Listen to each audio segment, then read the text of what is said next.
Okay, so let's make a loaded baked potato. I just want to say that voiceovers give me anxiety, but anyway, let's stay focused. Clean your potatoes so they can be nice and clean, like this one right here. Yep, get you some aluminum foil. And then you're going to take your aluminum foil, you're going to rip it in two. You're going to grease up your potatoes with some olive oil and some salt. Then you're going to wrap them like little babies in a blanket. You see how that is? So that when you cook them in the oven, they're going to be really tender. Next thing, clean your space. Clean as you go. Anyway, focus. All right. So now you preheated your oven at 400. You're going to put your 4 chunky potatoes in there. Yep, close them in so they can bake. And then you're going to prep. See, this is why I don't like voiceovers. You're going to prepare your sides. I'm going to go in with some Yo, Kashima, for real? I'm going to go in with some sauteed goddamn shrimp, okay? Jesus. And I don't even know if I let y'all know I'm going to have steamed broccoli. Did y'all see the broccoli? All right. So here, I know I skipped a part, but we took the baked potatoes now out of the oven. So now you have to carve into your potatoes. This first potato here, because I was texting and not doing what I was supposed to do, I ended up cutting it wrong. But I'm going to do the second one and the other ones the proper way so I can show you how you're going to stuff your potato, okay? Pay close attention. Okay, so you cut the top of the potato. You see, like I did like a little circle, like a bowl. And then you're going to scoop out the potatoes. So you're going to scoop out the inner part of the potato so that you can make it like a mashed creamy. You know what I mean? Like a mashed creamy mashed potato. I don't even know if that makes sense, but y'all get it. And then you're going to stuff it back in. I'm going to show y'all. Pay attention. All right, you're going to add your butter. I just put 1 stick of butter in there. Just go for it. Some heavy whipping cream. There I go. Just getting some BTS for y'all. Y'all want to see that clip? I'm going to put that in real fast so y'all can see. Okay, so I'm a very traditional girl. So I'm going to mash up my potatoes by hand. You could use a hand mixer if you want, but I like to do it this way to really get in there. You can also let out some aggression, but love. Because remember, cooking is like conjuring. Whatever you're feeling, you're going to put that into the food. So make sure when you're mashing, you're happy.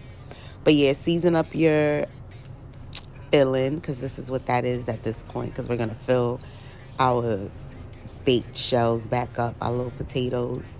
But anyway, use whatever seasoning you like. I use onion powder, garlic powder, a little bit of adobo seasoning, a little bit of Himalayan salt, some parsley. So yeah, use what you like. And make sure you taste it so that you can make sure it tastes good, you know, that it's flavored the way you want, okay? And don't be afraid to mash as much as you want until it's creamy the way you prefer, see? That's how I like mine. So now this part here, what I did is I put cheddar cheese at the bottom of each shell, and then I put a layer of the mashed potatoes on top of that, and then I just kept repeating it. And then eventually I add the broccoli and the shrimp. But guys, listen, I want to say thank you for your continuous support. I'm going to get better with these voiceovers. Sometimes it's good and sometimes it's not. But I'm going to stop talking now. I'm going to let you watch the video and enjoy. Make sure you comment below, share this video, and yeah, until next time.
niggas, ride it out for me. Tell me